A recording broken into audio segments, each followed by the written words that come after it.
PAX8 Beyond 2026. What an incredible event. Incredible. I believe it's PAX8's finest. Was there in Salt Lake City, and it was run incredibly well. The keynotes were really, really incredible. Great messaging, great new announcements.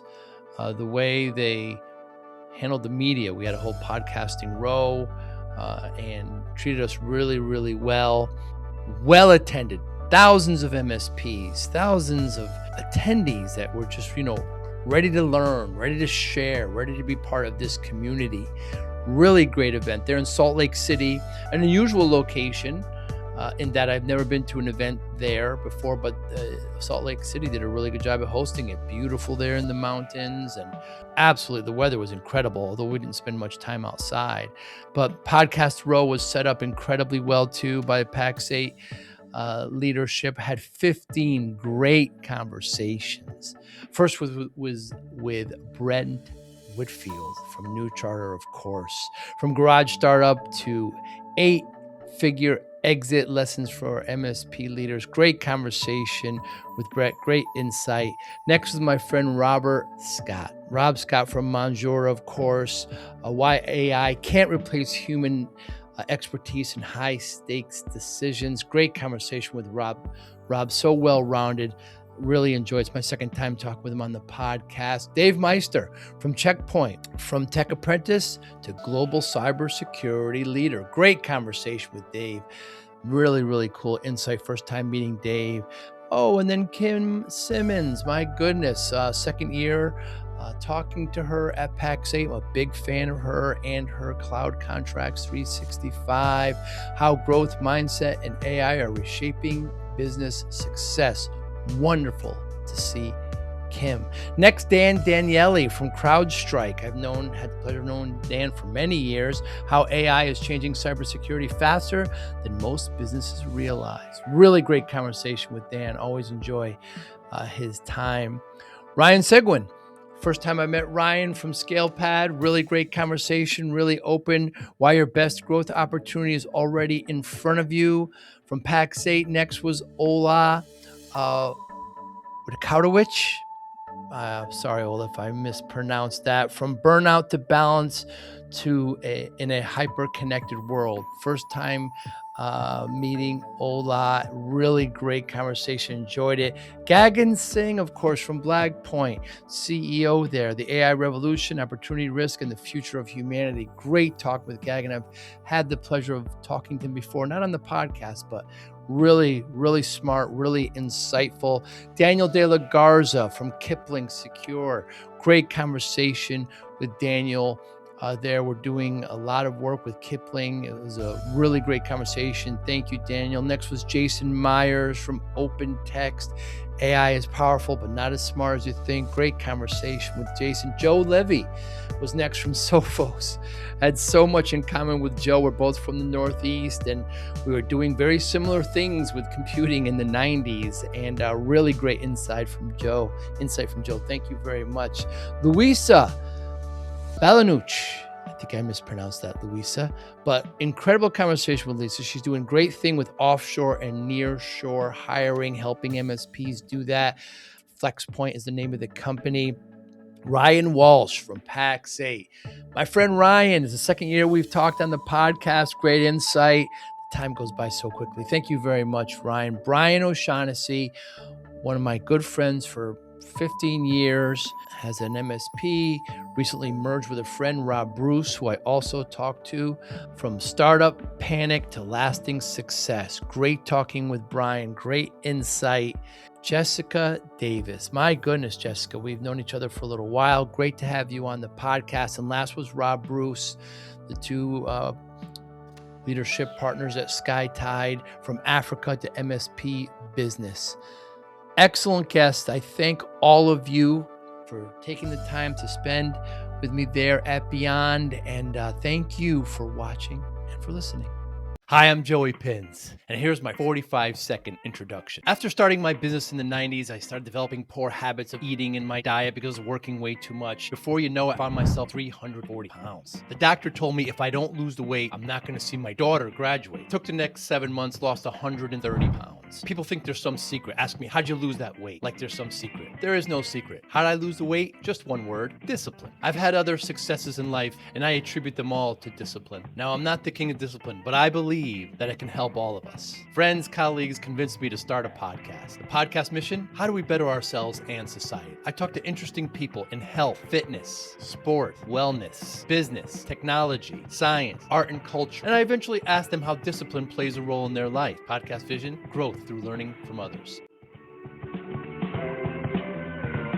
What's your favorite club in the bag? Depends on the day. Okay, today. I'm not playing right now. If you were. If I were playing right now, I hit maybe two of the best pitching wedges that I've hit in a long time on Saturday. Really? But you know what? I love hitting a solid 5-iron. Five-iron? Smoking a 5-iron.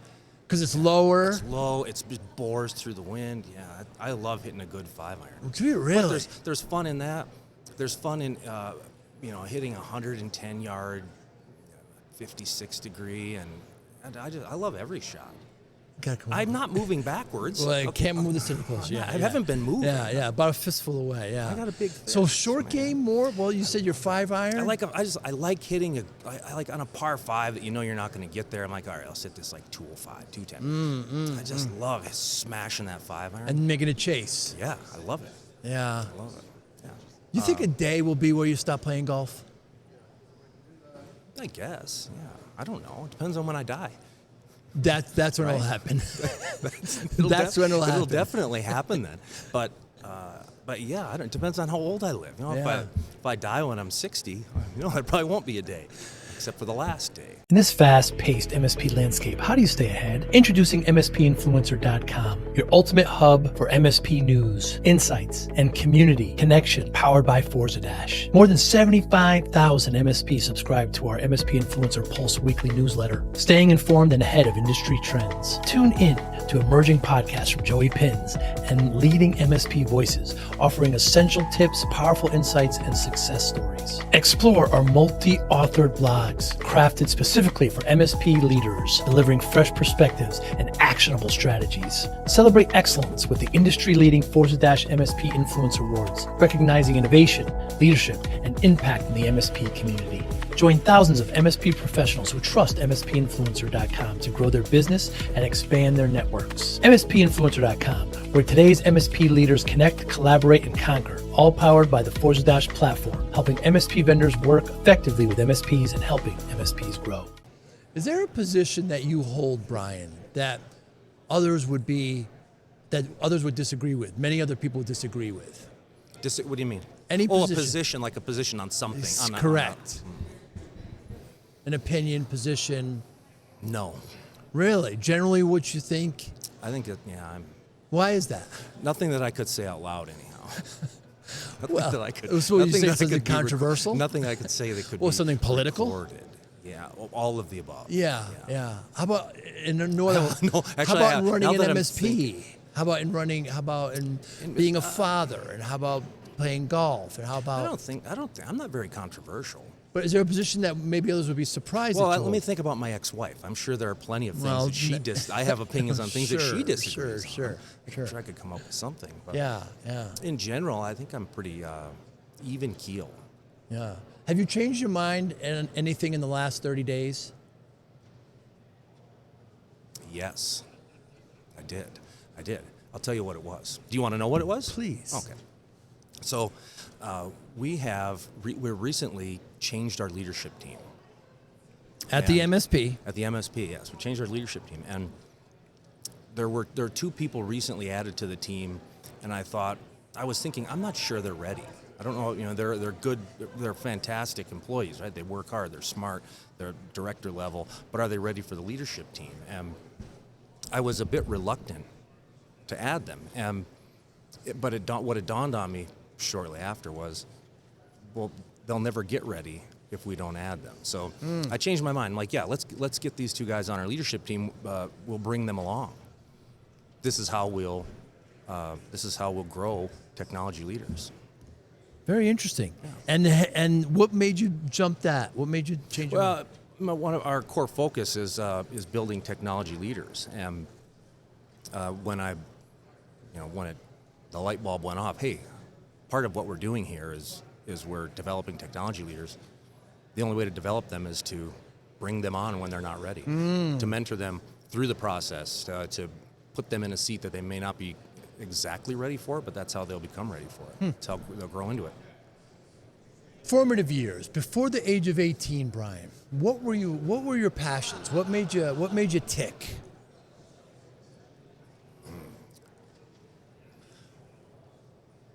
Before, You were in wanted Wisconsin? Yeah, I kind of lived all over. I lived in a lot of places, but I think in my high school years, I enjoyed being outside, hunting and fishing. I loved that. I wanted to be a fighter pilot when I was young. That was I didn't know that, really. Yeah, man, that would have been the ideal job.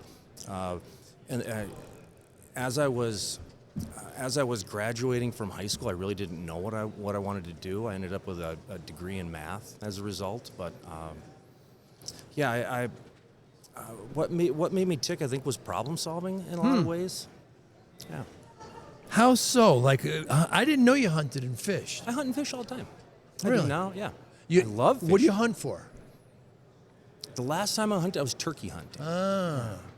And at the time, before I was 18, I would go grouse hunting. We lived kind of in the middle of nowhere in Washington State for a while. And after school, I would grab my single-shot shotgun, just walk around on the land and... Really? Yeah, shoot some grouse. And you'd pull it apart and eat it? Absolutely. Wow, you knew how to do that. Yeah. I used to duck hunt a lot. When I was in high school, I would duck hunt all the time. Really? Bow hunt. Yeah. Deer hunt, yeah. Wow. You didn't know that about me? No, I did not know this. Well-rounded. And who would you do it with?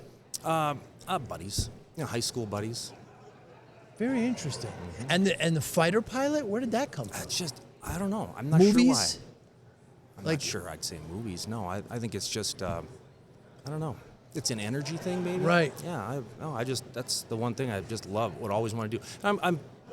I'd say I have a regret. I have a regret that I never became a pilot. Right. And I know you have a. I became a pilot. But you also really, really highly respect and talk about veterans. And you never served, though. Why didn't you serve?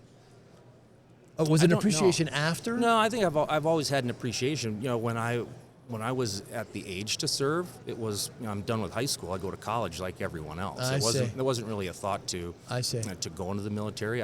I think maybe the reason I talk about veterans, the reason I show appreciation is for that reason. Yeah. Because I have crazy appreciation for what they do, and the fact that they're choosing to protect us, right. To protect our country, ultimate to protect sacrifice. our freedoms, yeah. And they're putting their life on the line, and to me that's incredible. That's an incredible sacrifice.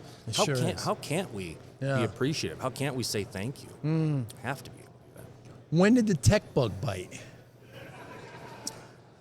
I mentioned when I was in college, my major was math and physics, and that's what I really. Yeah, that's what I got my degree in. And part of the requirements for a math degree was to take a computer science course, and I was petrified. Late 80s, early 90s? Yeah, it was, I took my first computer science class, it would have been in the fall of 1990, and I graduated in the spring of 91. So I took my junior year, second semester of my junior year, I took my first computer science course, and I loved it. It was the course was programming in Fortran. Fortran, yes. Formula translator. Yes. So I took this Fortran class and loved it. It was very similar to math. It's problem solving. It's working through a process. It's applying technique to solve a problem. Yes. And so did you change majors? No, I didn't change majors. I was too late. I'm like, I'm not doing this. I'm done with school. Huh. So I my first job out of college was with a software developer in the veterinary industry. Really? Mm-hmm. And what were you programming in? No, I wasn't programming. Oh. I started on the help desk. Huh. The help desk back before there was remote control. I mean, we were lucky. It was all Unix based. The systems were Unix based. So I would have to talk over the phone, I would have to talk to a receptionist or at a veterinary practice or a doctor, or tell them type in these commands, and I would have to listen to the results that came back. Okay, now type this in. If we were lucky, there was a modem. We could connect with the modem, and I could type myself. Or we would send, I don't know how many, probably 3 or 4 times, we sent a motherboard for a server, put it in a box, ship it across the country. Wow. And I would walk a receptionist in a veterinary practice, walk her through, tearing the old server apart, unplug this, and do these screws, pull the cover off, pull this wire out. You see the ribbon cable, it's got a red line on it. Pay attention to where the red line is. That's going to come back later. So I'd walk them through this over the phone, put it all back together, and hope when you turned it on, it worked. Wow. And if it didn't work, well, why didn't it work? Why do the terminals that are in the pharmacy not connect? Or wow. That was back in the day. Early 90s. Early 90s, yes. How long were you there? I was there for 4 years, and then I went to work on the IT in the IT department at the University of Wisconsin-Eau Claire. Huh. And my job there, when I started there was no email at the college. 95, 96. 95, 96, yeah. There was no email, and my job was to give email to everyone. Wow. So it was buying a server, buying a system, planning. How are we going to roll out email to 20,000 people? Wow. Email accounts, creating accounts. When a new student applies or is accepted, they get an email. How does all that happen? You certainly don't key it in by hand. So that was a lot of programming, scripting, problem solving, creating support documents for the support departments. So that was my job. Wow. And how long did you do that? I was employed there for just over 3 years. So when the email system was kind of running itself at that point, my next job was to do the same thing with Windows NT Server. So provide NT 351. 351. So to provide accounts for students, faculty, staff, and setting up all of the group assignments so that when a student logged in, they would log in with their credentials. They'd have map drives to each of their courses. Well, if they switched from Math 101 Section 1 to Section 2, they have to come out of one group, go into another, have remapping. So it was a big project that took about 1.5 years Wow. to get done. And I left there and went to moved across the state from Eau Claire to Green Bay and worked for an insurance company. And when they hired me, my job was to lead this project to convert 120 Banyan Vines servers to Windows NT. And just after moving across the state, my boss left, his boss left, so I had a new leadership team. And when the new leadership team came in, the project stalled out. They were trying to wrap their arms around IT for a 3,000 employee company. And it stalled out. I got bored. I had the opportunity to go out on my own, start my own job or my own company, and I did that. I was subcontracted, so a company subcontracted me to work for a manufacturing company. It was about a 40-minute drive, and when they said they wanted a Unix admin. This was a 4-month job. It was $75 an hour. I was like, oh, this is awesome, I'm making so much money.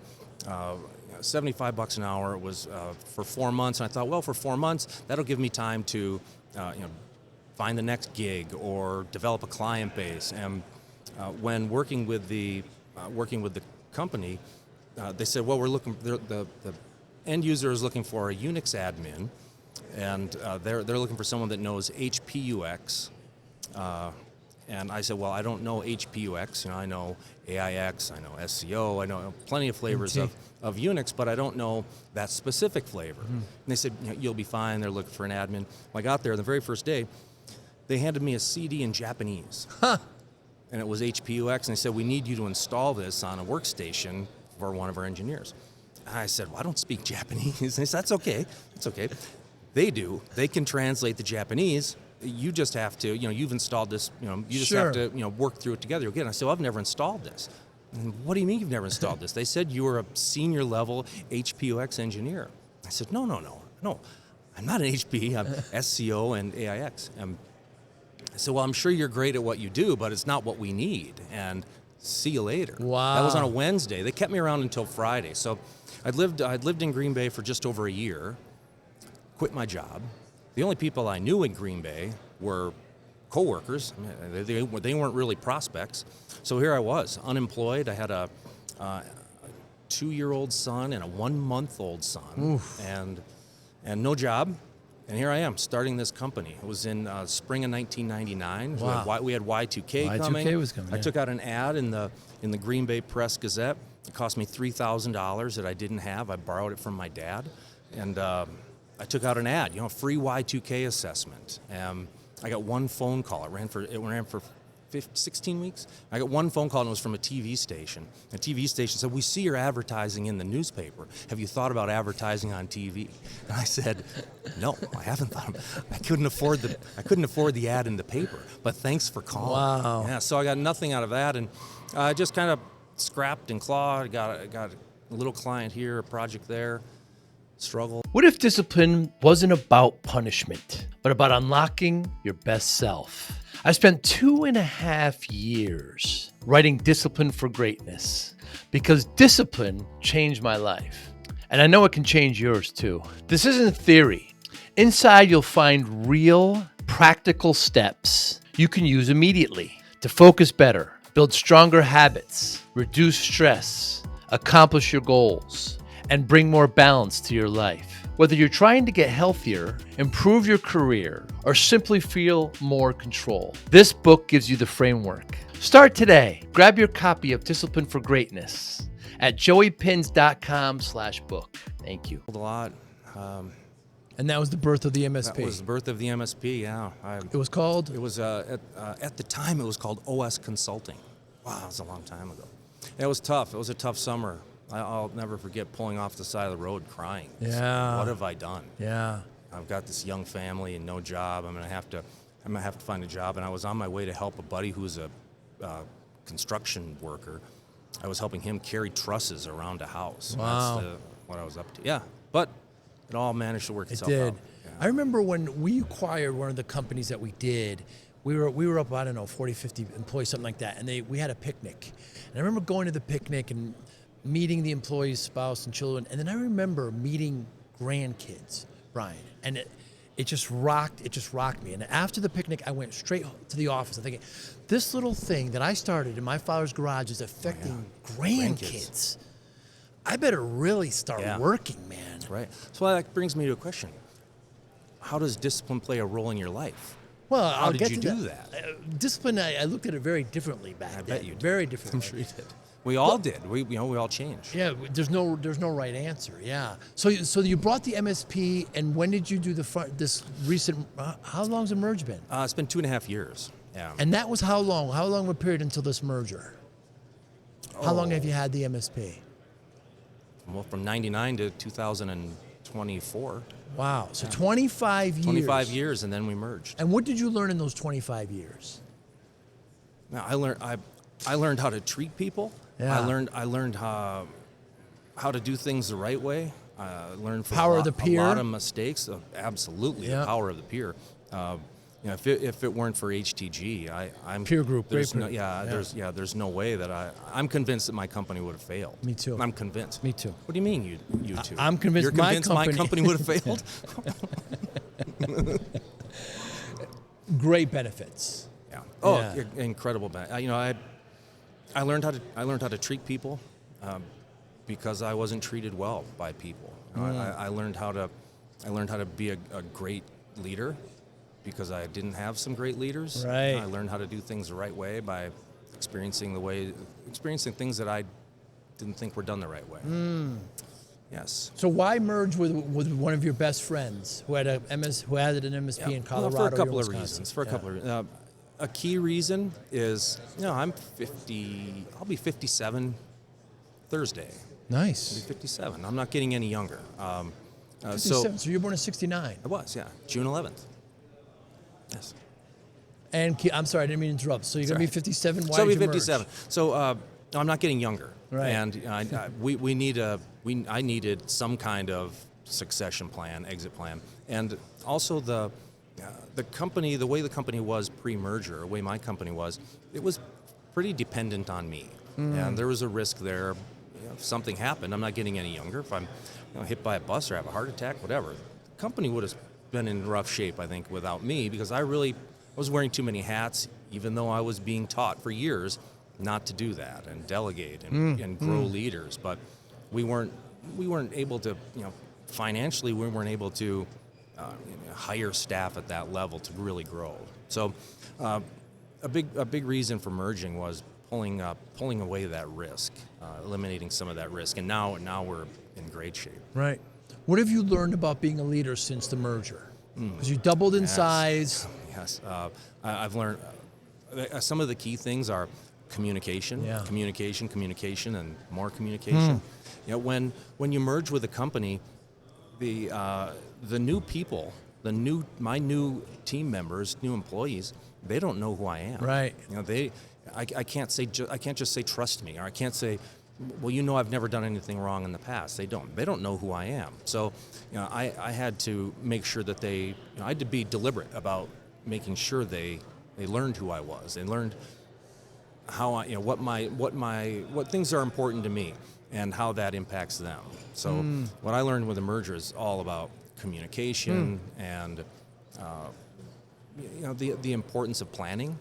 We tried EOS as a strategic planning process over the years, and I would say we were one step below mildly successful. Not sure what that step would be called. Maybe not successful. Yeah.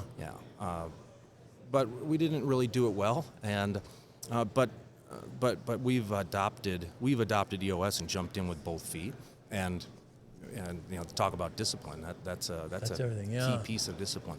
So why merge instead of just making an exit plan with your own MSP? Why merge first? A big reason was about the employees, my current employees. By merging, I still maintain a lot of control. I see. If I were just exiting, just selling to someone else, I would have no control. Right. No control over what happens to anyone. Why would you want control, though? You want an exit plan? Why did you? Well, it's not that I wanted control. I didn't need control over the business. I needed to have confidence that my employees would be taken care of. I see. I needed control over how my employees were taken care of. And when we were doing this, it was a shock to everyone. They were all surprised that this was happening. Really? And there was a lot of concern. But it was, I wouldn't have been able to sleep at night if I had just sold to some other MSP and now they have control and they're making changes that impact my employees. Like talk about what you're doing with grandkids. Right. I'm in the same boat. Yeah. My employees have all become family. It's amazing. Yeah. Brian, we're here at PAX8 Beyond. What are some of your goals? Why come to an event like this? A lot of goals. We're constantly discussing and talking about M&A. So you're looking to acquire more MSPs or another or MSP? Be acquired. Yes, yeah, or be acquired. It's part of what we're living. It's part of this industry, a big part of the industry. So it's because we're not part of the peer group, and we need to be networking, learning about trends, learning about AI. What PAX8 is doing with AI, what Microsoft is doing, and making sure that we're not falling behind. And I think that's easy to do. This is it's a fast-moving change. So, learning about what are the things that we need to be doing today, or should have been doing yesterday, to make sure we're not falling behind with AI and with other trends as well. I never give advice, but sometimes I'm asked, why were you successful? And I always say three reasons. One, of course, the peer group. Two, I say adopt an entrepreneurial system, whatever one you like. And third is hire a coach. Thoughts on those three? It's easy for me to say I'm more successful today than I was 3 years ago prior to the merger. Interesting. And in the last 3 years, now we're not in the peer group anymore. Oh, I didn't know that. But our leadership team is made up of 4 members of a peer group. We were all in the same peer group.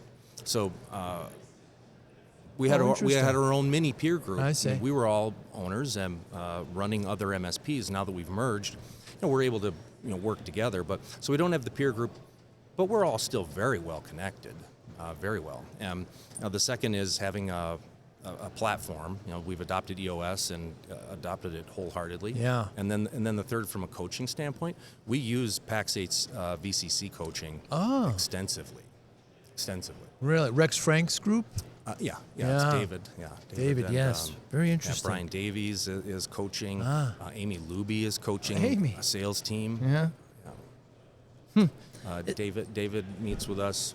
I have our executive team meets with him every other week, and then he's meeting with other parts of the company. I'm not even sure who. He's been around for a while. But he's meeting with other parts of the company weekly. Wow. Is there a question you wish more people asked you?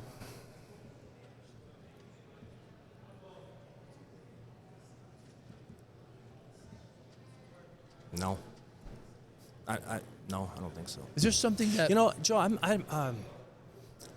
don't really like small talk.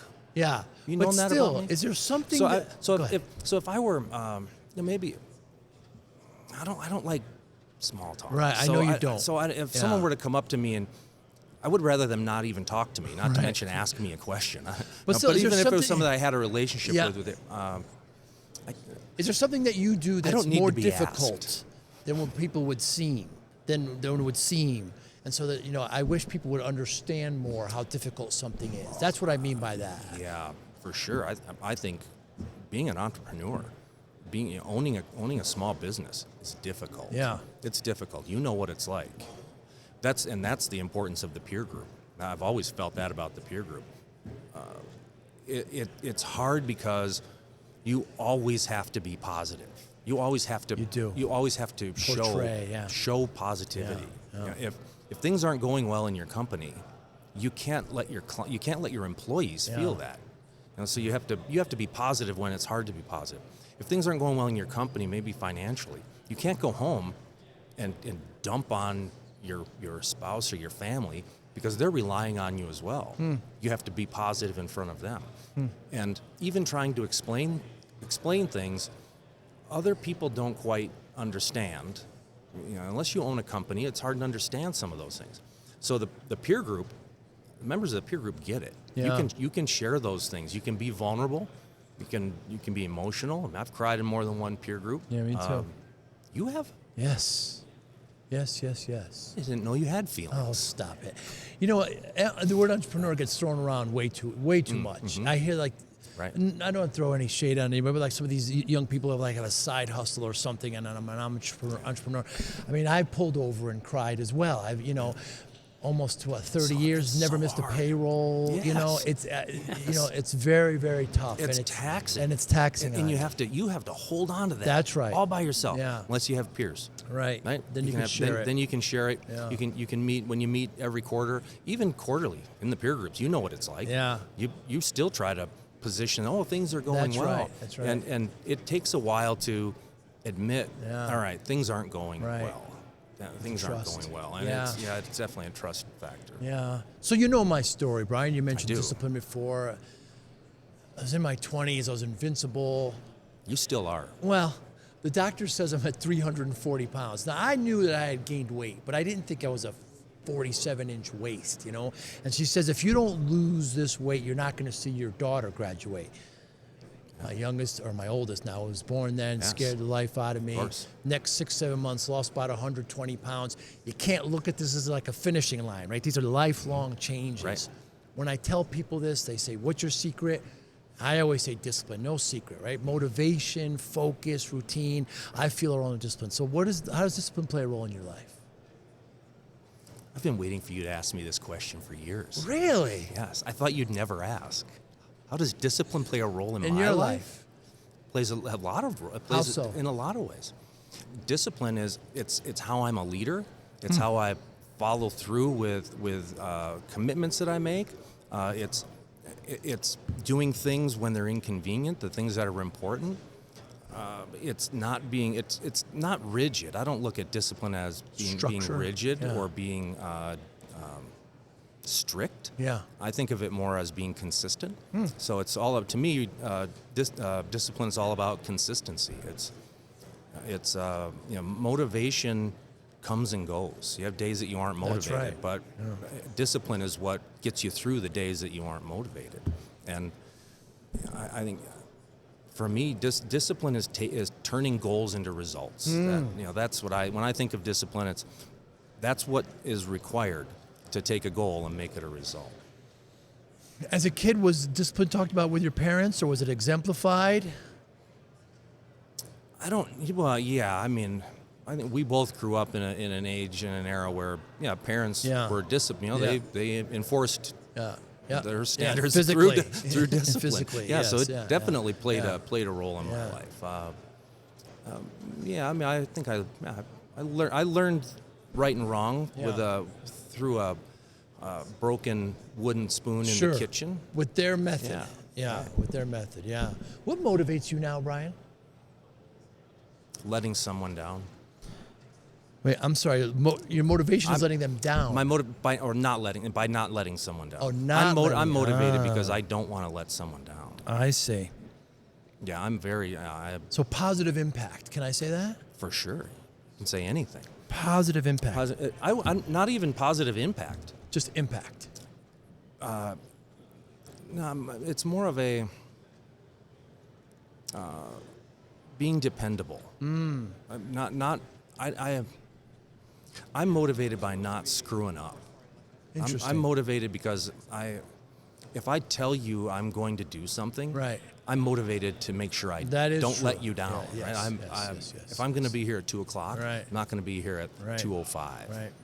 Even if I'm trying to win a gift card. Right. Yeah. You're consistent that way. Yes, that motivates me. I'm motivated to do things because I don't want to let others down. That's really is a big motivator. So given that motivation, how do you measure success? I don't really think about. Want to show your love for discipline, inspiration, and the Joey Pinz podcast? Now's your chance. Introducing the brand new Joey Pinz merch store, where style meets discipline.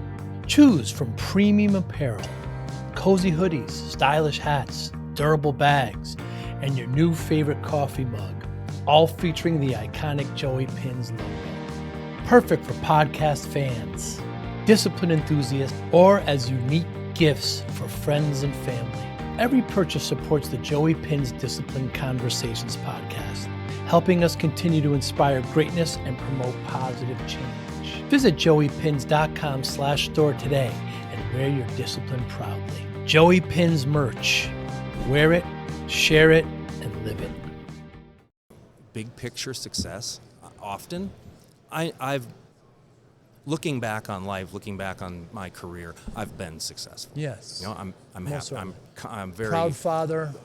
I'm successful in many ways. Yes. Healthy friendships. Yes, all of that. Yes.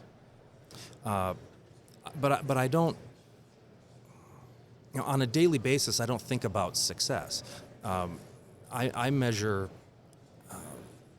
getting things done that I say I'm going to do. I measure the little things, I guess. I don't really think about success. I think about the small achievements and them all rolling into being successful. Fatherhood, for example. Yeah. I don't think you ever really start out and think I'm going to be a successful father. Right.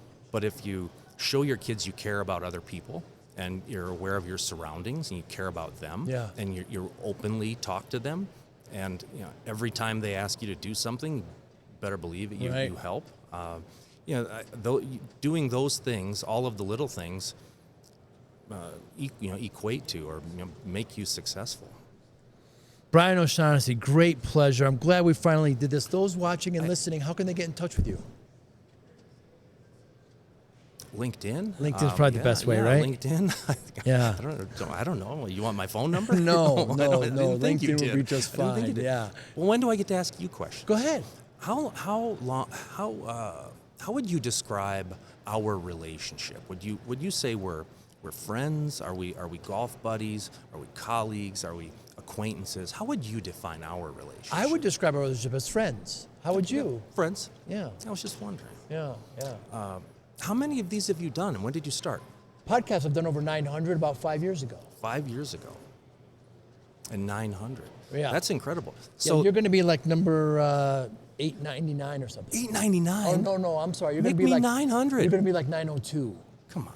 You're going to be like 902, 901. Yeah. So I appreciate that you save some of the A-list celebrities Yes. to the 900. Right here. There's no point in cramming us all into the beginning. Our followers have never been as big as it is now. Now, well, wait. Just wait. Thank you, my friend. Good to see Thank you. you, Brian. I have one last question. Okay. Have you ever peed in a wetsuit? I have never. I haven't either. Thank you for listening and or viewing Joey Pinz Discipline Conversations. Please share this episode with one or two of your friends who you think may benefit from the episode. Our website, www.joeypins.com. There you'll find lots of resources and you could join our mailing list. Please follow us on all our social media, Instagram, Twitter, and Facebook. Podcast information, the video version of our podcast is on YouTube. Please subscribe. Audio is on all major podcasting platforms. Please follow them. And if you like it, please consider giving 5-star rating. Would really appreciate that. Thank you again for listening or watching Joey Pinz Discipline Conversations.